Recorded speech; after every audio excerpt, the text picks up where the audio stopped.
की बड़ी खबर आपको बता दें, इलाहाबाद हाई कोर्ट की ओर से स्कूल यूनिफॉर्म को लेकर बड़ा फैसला आया है।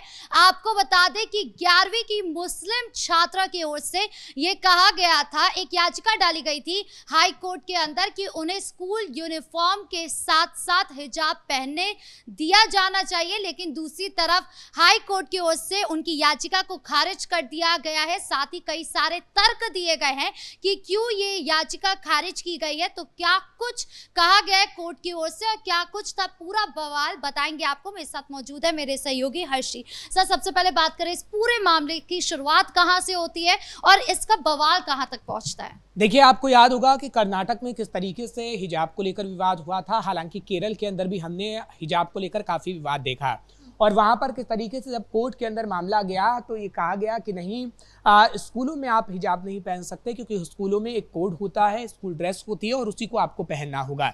और उसी तर्क पर हमने देखा कि उत्तर प्रदेश की एक छात्रा जो कि प्राइवेट स्कूल में पढ़ती थी, 11वीं की छात्रा ने उसने एक अर्जी लगाई और हाई कोर्ट से अपील की कि जब वो स्कूल की ड्रेस पहन के जाती है तो उसके धर्म में लिखा हुआ है कि हिजाब भी पहना जाना चाहिए और वो हिजाब पहन के जा सकती है।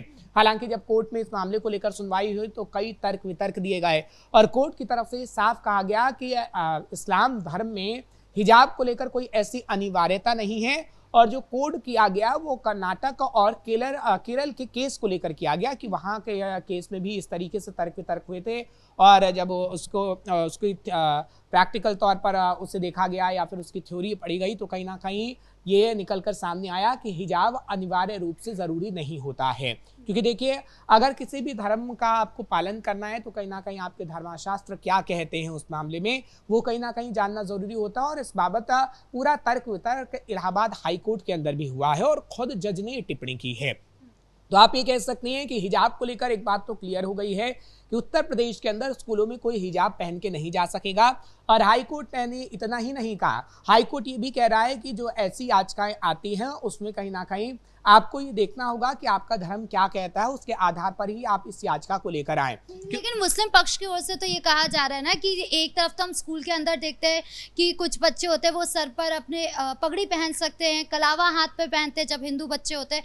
क्यों मुसलमानों को ऐसे अलग किया जा रहा है, उनकी बातें क्यों नहीं सुनी जा रही है? देखिए, उसको लेकर भी हाई कोर्ट की तरफ से क्लियरेंस दी गई है और ये कहा गया है कि जो स्कूल का यूनिफॉर्म होता है, यूनिफॉर्म आप जो होती है वो पहन के आए, अनुशासन आपको बनाए रखना है। अगर हिजाब की बात करते हैं, क्योंकि देखिए अगर सिख लोग पगड़ी पहनते हैं तो उनके धर्म में वो है और वो पहन के जा सकते हैं और वो स्कूल के कोड के अनुसार ही होता है कि आप जिस तरीके का ड्रेस पहनेंगे उस तरीके की पगड़ी आप पहन सकते हैं। बात अगर कलावे की करें तो कलावा अगर हिंदुओं के हाथ में बना होता है तो कहीं ना कहीं मुस्लिम भी अपने धर्म की प्रवृत्ति जैसे ताबीज़ या तो हाथ में या फिर गले में बांधे आते हैं, उसमें कोई मनाही स्कूल वाले नहीं करते हैं। तीसरा कि आपने बात की कि हिजाब को लेकर वो कह रहे हैं कि नहीं, सिख समुदाय पगड़ी पहन के आता है या फिर कलावा बांधते हैं, तो कोर्ट की तरफ से तर्क दिया गया है कि देखिए किसी के धर्म में अगर कोई अनिवार्यता होती तब तो कोई बात होती और अनिवार्यता है तो कोर्ट उस मामले को लेकर कुछ वर्डिक्ट दे सकता है, लेकिन वो अनिवार्यता है ही नहीं क्योंकि पूरी हमने देखा है कि किस तरीके से उसे पढ़ा गया है, धर्म को समझा गया है। क्योंकि जब भी कोर्ट के अंदर मामला जाता है तो कोर्ट तर्क वितर्क करती है, चीज़ों को समझती है, उसके बाद ही बड़ा फैसला देती है। तो इनको समझना होगा कि हिजाब अनिवार्यता नहीं होती है आपके धर्म में इतना कि आप स्कूल के अंदर हिजाब पहन के जाएं और कोर्ट की तरफ से क्लियर कर दिया गया है। हालांकि आगे आने वाले समय में ये कहा जा रहा है, जो सूत्रों के हवाले से खबर मिली है, कि छात्रा और उसका परिवार इस मामले को लेकर सुप्रीम कोर्ट भी जाएगा। लेकिन हाई कोर्ट की जहां तक हम बात करते हैं तो चाहे फिर कर्नाटक हो या फिर केरल हो या फिर बात करें हम इलाहाबाद हाई कोर्ट की, तो उनकी तरफ से साफ तौर पर यह कहा गया है कि हिजाब की अनिवार्यता आपके धर्म में नहीं होती, इसलिए आप स्कूलों में हिजाब पहनकर नहीं आ सकती हैं। सर, मुस्लिम पक्ष की ओर से ये भी तर्क दिया जा रहा है कि हर धर्म को चुनने का स्वतंत्रता उनके पास है, वो कुछ भी कर सकते हैं जैसा उनका मन चाहेगा अगर वो सब रूल्स के अंदर आता है। तो फिर ये स्कूल की जब बात आती है जहाँ पर वो अपना सबसे ज्यादा समय व्यक्त करते हैं तो वहां पर क्या दिक्कत आ जाती है? देखिए, जहाँ तक हम बात करते हैं तो इसमें एक तरीके के एक शब्द का इस्तेमाल मैं करूँगा, छलावा शब्द का इस्तेमाल, जो कुछ धर्मगुरु छलावा इन छात्रों के साथ करते हैं और कुछ विपक्षी पार्टी करती है।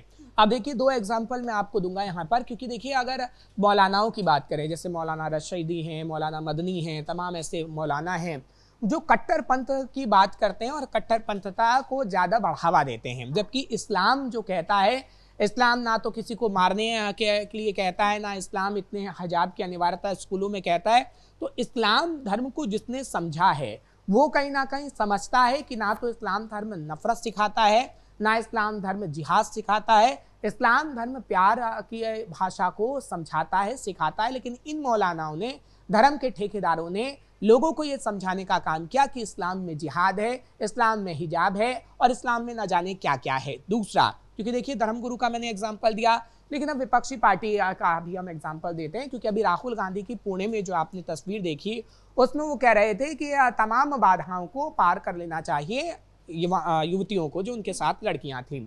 लेकिन वो तमाम चीज़ें हिंदू लड़कियों को ही कहते हैं। आपने देखा होगा कि बगल में उनके बुर्के वाली लड़की भी खड़ी थी।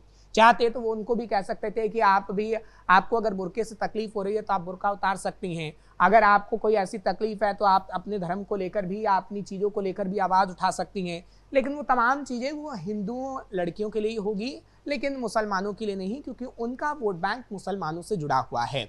तो विपक्षी पार्टी के लोग हों या फिर मौलाना हों, वो हमेशा से इन छात्रों को या छात्राओं को भ्रम में रखने का काम करते हैं। ये भी भ्रम है कि मौलाना जो है वो ये भी कहते हैं कि जब बात उत्तर प्रदेश की आती है तो मुसलमानों को हमेशा पीछे ही रखा जाता है, क्योंकि हम देखते हैं जब नमाज की बारी आती है, जब सड़कों पर नमाज पढ़ने की बात आती है, कोई त्यौहार आता है मुसलमानों का, तो कह दिया जाता है, स्ट्रिक्ट एक्शन लेते हैं कि सड़कों पर नमाज नहीं पढ़ी जाएगी। ऐसे तर्क दिए जाते हैं योगी सरकार को लेकर। और अभी भी ये जो हाई कोर्ट का फैसला है उसको लेकर भी कहा जा रहा है कि जब मुसलमानों की बात आएगी तो हमेशा वो पीछे रह जाएंगे। देखिए, मुसलमानों का जहां तक हम जिक्र करते हैं तो ऐसी बात नहीं है, मुसलमानों के साथ कोई भेदभाव नहीं होता। मतलब ये भ्रम है। हाँ, नैरेटिव फैलाने की कोशिश ये मुल्ला मौलवी करते हैं। क्या हम बार बार ये कहते हैं कि क्या जो विकास का काम है मुसलमानों के लिए नहीं किया गया?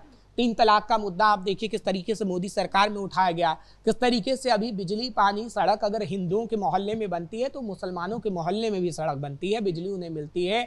5 किलो राशन, 10 किलो राशन अगर फ्री हिंदुओं को मिल रहा है तो तमाम मुसलमानों को भी मिल रहा है। तो उसमें कोई भेदभाव नहीं है।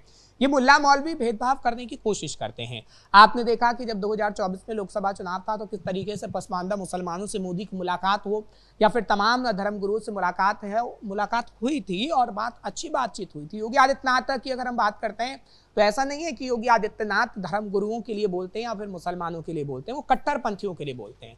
वो कट्टरपंथी जो लोगों को भड़काते हैं, वो कट्टरपंथी जो कहीं ना कहीं आग लगाते हैं उत्तर प्रदेश में। और ऐसा एग्जाम्पल हमारे सामने मौलाना तौकीर रजा सबसे बड़ा एग्जाम्पल उत्तर प्रदेश में है कि किस तरीके से आई लव मोहम्मद पोस्टर को लेकर जो विवाद चल रहा था, मौलाना तकरीर के लिए बुलाता है और तेजाब की बोतलें हो या फिर तमाम चीज़ों को इकट्ठा करवाता है, हिंदुओं के घरों में आग लगाता है, हिंदुओं की दुकानों को निशाना बनाता है।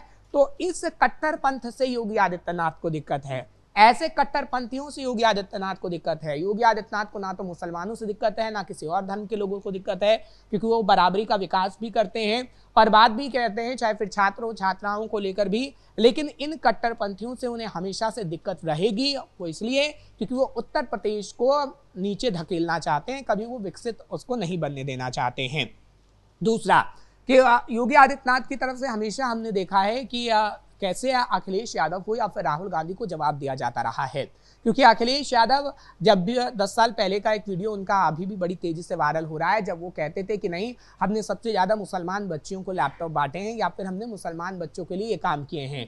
अरे भैया, अगर आपको विकास के काम करने हैं तो आप उसमें मुसलमान शब्द का इस्तेमाल क्यों करते हैं?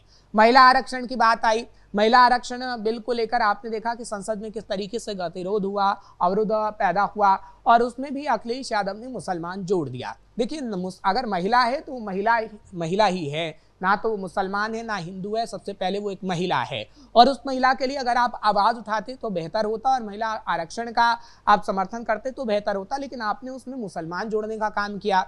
इसी तरीके से कई अन्य मुद्दे हैं जिसमें अखिलेश यादव और राहुल गांधी लोगों को भ्रमित करने का काम करते हैं। सर, कई ऐसे एग्जाम्स होते हैं जहाँ पर हम देखते हैं कि हिजाब हो या फिर कोई भी हिंदुओं का ही कलावा हो या फिर सर पे जो पगड़ी होती है वो सब हो, उन सब के लिए मनाही होती है कि आप एग्जाम सेंटर के अंदर वो सब पहन के नहीं जा सकते। तो क्या जानबूझकर ये सारे मुद्दे को उठाकर माहौल बिगाड़ने की कोशिश हो रही है? देखिए, एग्जाम सेंटर्स की बात अलग होती है, स्कूल की बात अलग होती है। स्कूल में कोड होता है यूनिफॉर्म का और एग्जाम सेंटर्स में तमाम चीज़ों को इसलिए बोला जाता है क्योंकि चीटिंग ना हो या फिर कोई ऐसी अन्य चीज़ें ना हो जिसको लेकर सवाल उठे। तो स्कूलों में कोड रहेगा अनुशासन के लिए, तो स्कूलों में ऐसी स्थिति बरकरार रहेगी और इलाहाबाद हाई कोर्ट ने इसको लेकर बड़ा फैसला लिया है। जी, इस मुद्दे पर जानकारी देने के लिए आपका बहुत बहुत धन्यवाद। तो कुल मिलाकर स्कूल में किस तरीके से सेक्युलरिज्म होना चाहिए, सब एक समान दिखने चाहिए, इसके लिए इलाहाबाद हाई कोर्ट ने बड़ा फैसला लिया है स्कूल यूनिफॉर्म को लेकर कि सब एक जैसे दिखने चाहिए, किसी को हिजाब पहनने की ज़रूरत नहीं है क्योंकि वो ज़रूरी उनके धर्म के हिसाब से नहीं है। ब्रेकिंग न्यूज़ में इतना ही। कैमरा पर्सन राजकुमार के साथ मैं राधिका राज।